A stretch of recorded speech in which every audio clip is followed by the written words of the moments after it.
और और हाँ एक ही जी, सवाल है और ये हाँ जो जी। पाठ करते हैं लोग, सप्तशती का करते हैं या ये, तो इसके पीछे क्या होता है? मतलब कुछ ना कुछ तो होता होगा। मुझे ऐसा लगा कि आप स ये इतने हाँ, सारे लोग पढ़ते हैं, तो कुछ ना कुछ एनर्जी जो है इन कॉस्मोस और समथिंग कि ऐसे फैलती होगी, जिसे पॉजिटिव एनर्जी या शक्ति कहते हैं और फिर आपको उस चीज़ से जो भी आपकी कामना या संकल्प है, उसे पूरा करने की एनर्जी मिलती है। क्या ये सही है, ये कॉन्सेप्ट? ये बहुत ही साइंटिफिक और बहुत चीज़ें हैं हाँ। जानने के लिए, मतलब हुँ, हुँ। बहुत निम्न। हाँ। आज के डेट में क्वांटम फिज़िक्स बात करता है द सब एटॉमिक स्ट्रक्चर की बात करता है, एनर्जी की बात करता है। पहले तो क्लासिक फिज़िक्स ही था। हुँ, हुँ। अब आज के डेट में ये चीज़ की बात हो रही है। देखिए, जो पूरे नेचर है, पूरे हुँ, यूनिवर्स है, ये स्वयं इसको यूनिवर्सल माइंड कहते हैं, हुँ, चूँकि समष्टि प्रकृति कहते हैं। हुँ, प्रकृति हुँ, से कोई भी आदमी जिस प्रकार की ऊर्जाओं को ट्रांसमिट करता है, नेचर हुँ, उसी हुँ, प्रकार की उसके जीवन में प्रवाहित होती है, बिहेव करती है। लेकिन इसको भी समझने से पहले आपको कई चीज़ें समझने की ज़रूरत है। ये तो हुँ, बहुत सारी चीज़ें हैं, लेकिन मैं अभी आज के सेशन में सारी कुछ तो नहीं बता सकता हूँ। बट ये पूजा-पाठ वाला जो आपने पूछी है, हुँ, हुँ, अध्यात्म के मार्ग में पहले ये समझना, हुँ, जब शुरुआती में ये सब स्टार्ट हुआ, जब हुँ, मनुष्य का धीरे-धीरे दिमाग विकसित हुआ, तो कुछ लोगों ने शास्त्रों के लिखना शुरू किया, समझना शुरू किया, ऑब्जर्वेशन शुरू किया। जो कुछ भी उपलब्धि हुई और उन्होंने जो कैप्चर किया, जो लिखा, उसको हम कहते हैं शास्त्र। हुँ। और पहले के लोगों ने जो भी कहानियाँ बनाई, आपने जो हनुमान की कही, आपको पता है हनुमान है या भी नहीं? नहीं, तभी मुझे लगा कि ये मुझे इल्यूज़न हो रहा है। कुछ नहीं है ऐसा, ये सब बनाया हुँ, गया चीज़ें है। पूरे 33 कोटि देवी-देवता आज तक कभी भी ऐसा कहीं हुआ ही नहीं है। ना ही शिवा है, ना शंकर है, ना कैलाश पे ऐसा है। ये सब लिखा गया है, बनाया गया है और ये पूजा-पाठ जो दिया गया है, लोग कर रहे हैं, इनसे इनको आत्मज्ञान की प्राप्ति कभी नहीं हो सकती है, मुक्ति-मोक्ष कभी नहीं मिल सकती है। वृंदावन में बैठ के जितने कथाकार हैं, उनको ये सब कथा ही कहेंगे। माइथोलॉजिकल हुँ, स्टोरी है, कहानी है, काल्पनिक चीज़ों में बस बहते रहेंगे। तो आपको ये समझना है कि प्रकृति है और प्रकृति में हमारे प्रत्येक विचार, इमोशंस, थॉट्स, ऑरा जो भी बहता है, उसी प्रकार के ही चीज़ें फिर से हमारे जीवन में कहीं न कहीं आकर्षित करती है हुँ, प्रकृति। तो ये सब प्रकृति का खेल है। तो लेकिन ये पूजा-पाठ करना ज़रूरी है, ऐसा नहीं है। हाँ, पूजा-पाठ से लोगों के अंदर हो सकता है अंधविश्वास बहुत ज़्यादा बढ़ जाए, हाँ। अगर कोई सही गुरु नहीं है तो। एक वो हुँ, हुँ, कह देगा कि भगवान शिव है, तुम्हें एक दिन साक्षात्कार देंगे और हुँ, मन हुँ, में बसा लेगा सबकॉन्शियस माइंड में भगवान शिव का जो मूर्ति देख रहा है, जो फ़ोटो देख रहा है, वो चला गया हुँ, और एक दिन में उसको सिज़ोफ्रेनिक डिज़ीज़ की तरह सचमुच में भगवान शिव दिखेंगे।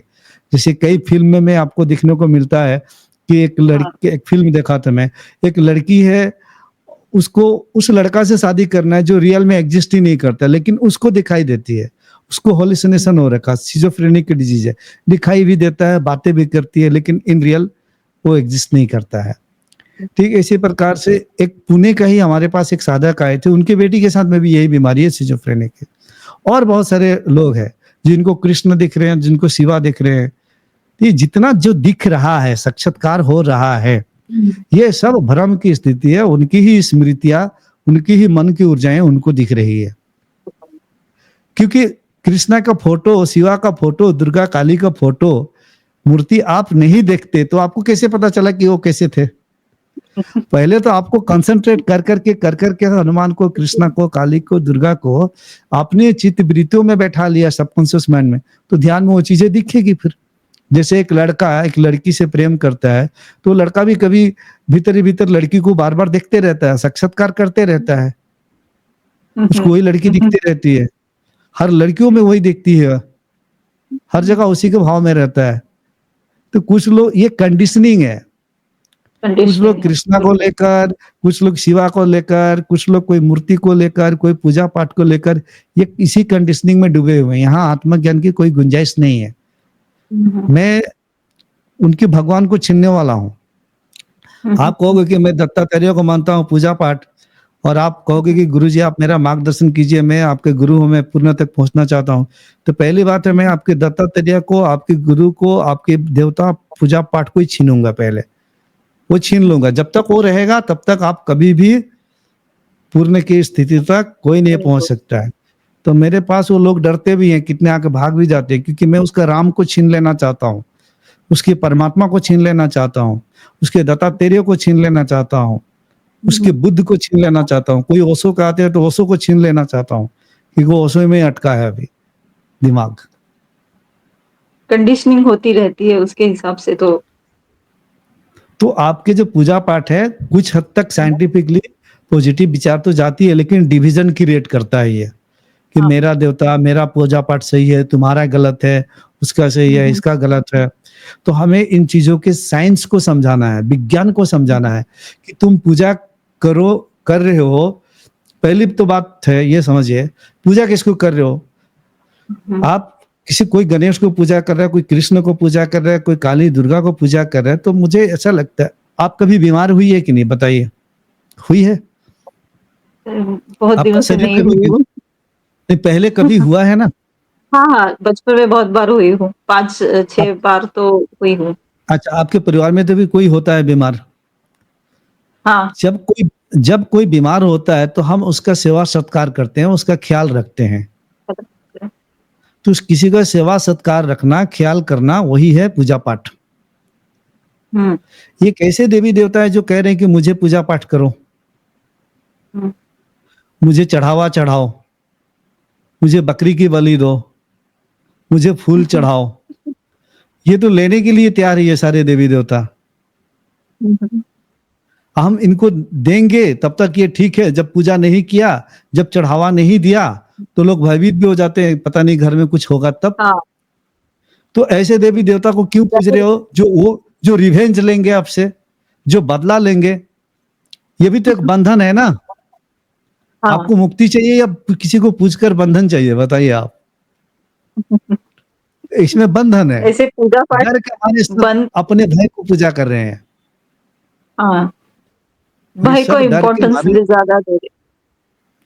उस लोगों को जगाने की ज़रूरत है कि देखो पूजा पाठ अगर आप कर रहे हो तो ये एक सिंबल है, ध्यान को हुँ, एकाग्र करने के लिए, हुँ, जिसके माध्यम से आपकी विचार इस ब्रह्मांड में ट्रांसमिट होगा, पॉजिटिव सिग्नल्स जाएगा हुँ, और ब्रह्मांड उसी तरह से आपकी ज़िंदगी में चीज़ों को आकर्षित करेगा। ये सृष्टि का नियम है। इसलिए ये पूजा पाठ एक माध्यम है, ऐसा कुछ है नहीं। अगर कोई मूर्ति दिखाया जा रहा है, तो उस मूर्ति में अगर जैसे दुर्गा, अब मैं दुर्गा को ही कहूँ, तो दुर्गा शब्द का शाब्दिक अर्थ है दुर्गति के नाश करने वाले शक्तियों को दुर्गा कहा जाता है। तो आपके हुँ, भीतर में वो शक्ति है, जो आपके भीतर की दुर्गति को नाश कर सकती है, वो है दुर्गा, वो है कुंडलिनी शक्ति, सहित हुँ, 10 जो दिव्य अस्त्र दुर्गा के हाथ में दिख रहा है। उन दिव्य अस्त्र जो अस्त्र दिख रहा है, वो सारे 10 शक्तियों का प्रतिनिधित्व करता है। वास्तव में वैसा दुर्गा कोई नहीं है, ये एनर्जी की बात है, ये एनर्जी की बात होती है। जैसे कमल का फूल, ये क्या है? हुँ, कमल का फूल का मतलब है आपके भीतर वह शक्ति जो कि कीचड़ में रहते हुए कमल का फूल के ऊपर, पत्ते के ऊपर एक जल का बूंद भी नहीं ठहरता है, ठीक उसी प्रकार किसी के भीतर यह शक्ति आ गई कि इस नकारात्मक समाज में रहते हुए भी समाज का थोड़ा सा भी प्रभाव नहीं पड़ता है। बिल्कुल। तो पूरे 10 हाथों के एक-एक शक्तियों की प्रतिनिधित्व को मैं बता सकता हूँ, सेशन लंबा हो जाएगा। कभी किसी पॉडकास्ट में बताऊँगा। तो ये जब बिल्कुल। हमारे भीतर 10 शक्तियाँ आ जाती है, कुंडलिनी शक्ति से सब जागृत होती है, तो महिषासुर का नाश होता है, मतलब अहंकार का नाश होता है। तो 10वां दिन दशानन का नाश हो गया। दशानन मतलब पंच इंद्रिया, ज्ञान इंद्रिया, पंच कर्म इंद्रिया, ये जो है ये सब दशानंद है, ये रावण है, ये सब प्रतीकात्मक है, प्रतीकात्मक है। लेकिन लोगों के गहरे चित्त में, गहरे मन में, अंतराल में ये इतना गहरा जगह बना लिया है, रावण, राम, दुर्गा, काली, हनुमान, कि इससे निकल ही नहीं पा रहे हैं लोग। हम उसको ये भी कह सकते हैं कि तुम हमेशा सकारात्मक रहो, नाचते रहो, झूमते रहो, पॉजिटिव विचार भेजो, अपने अंतःकरण को शुद्ध करो। अगर पूजा कर रहे हो तो ये सिस्टम को समझ लो, पूजा को एक सिंबल मानकर करो। लेकिन मेरे बातों से बहुत विरोधाभासी होती है। शिविर में मेरे प्रवचन को तो कितना, हमारे जो सेवा वाला टीम है वो कितना मेरे प्रवचन को ही काट देता है, पब्लिक देता ही नहीं है कि लड़ाई झगड़ा हो जाएगा आपके प्रवचन से पूरे संसार में, कहते हैं। मेरे लिए पूजा वो एक मैंने एक टाइम रखा है, तो उसकी वजह से मैं ध्यान कर पाती हूँ। ध्यान मतलब बंद वहाँ कर पे दो वो मुझे पूजा, हाँ। वो पूजा आप बंद कर दो। आप अब समय आ गया है, वो पूजा करते रहोगे तो उसी पूजा में रह जाओगे। अब सब बंद करने का समय आ गया है। अब बिल्कुल, खुद के बिल्कुल। भीतर, अब भीतर प्रवेश करने का समय आया है। अब भीतर ही एकाग्र हो जाने का। अब पूजा का मतलब होता है कि हमारे अंतःकरण की शुद्धिकरण ही पूजा है। बाहरी पूजा, कर्मकांड पूजा सहायक हो सकता है हमारे अंतःकरण को शुद्ध करने के लिए। जब ये ज्ञान आ गया, जब विवेक जागृत हो रहा है, अब बाहरी पूजा पाठों में क्या रखा है? अब तो आपके लिए पूरी सृष्टि ही मंदिर दिखेगा। और कोई किसी एक घर के कोने में कोई देवी देवता को सीमित क्यों कर रहे हो आप लोग? कुछ लोग अपने ईश्वर को एक कमरे में बंद करके रखते हैं मंदिर के अंदर। और मंदिर में जब तक पूजा पाठ करते हैं, भगवान ये करो वो करो, और खूब पॉजिटिव महसूस करते हैं। मंदिर के बाहर निकल जाते हैं, फिर दुनिया में वैसे ही रहते हैं। मैं कहता हूँ कि हर कण कण में ईश्वर ही है। जब ये चीज समझ में आ जाए, ये दिखने लग जाए, तो उसके लिए तो पूरा जगत ही मंदिर हो गया ना।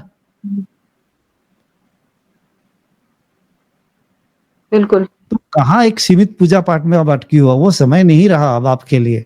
इसी जन्म में पूरी तरह से अपने संस्कार और चित्त वृत्तियों को निरोध करके निकल जाओ, पूजा पाठ से अब खत्म हो जाओ। अब आकार से पूरे निराकार की यात्रा की ओर बढ़ो। यहाँ पे सिर्फ अब आपको किसी गुरुओं के मार्गदर्शन की जरूरत है। यहाँ पे आपको साक्षात कोई बताएगा, जो खुद पहुंचा है वही थोड़ा सा उंगली पकड़कर आपको ले जाएगा। बाद में वो आप देखोगे कि आप भी खत्म। आपके शिविर में ज़रूर आना चाहूँगी मैं। सिर्फ़ मेरा टाइम टेबल बच्चों का देख के मैं प्लान कर दूँगी। ज़रूर आप आऊँगी मैं, देखो, क्योंकि आप पहली बार हो, आप 1-2 बार शिविर में अटेंड करोगी तो आपकी जो पहले 72,000 नाड़ियाँ जो मैंने कहा ना, हाँ, हाँ। वो पूरी शुद्धिकरण होगी। एनर्जी जहाँ-तहाँ ब्लॉकेज, वो सब कुछ खत्म होगा।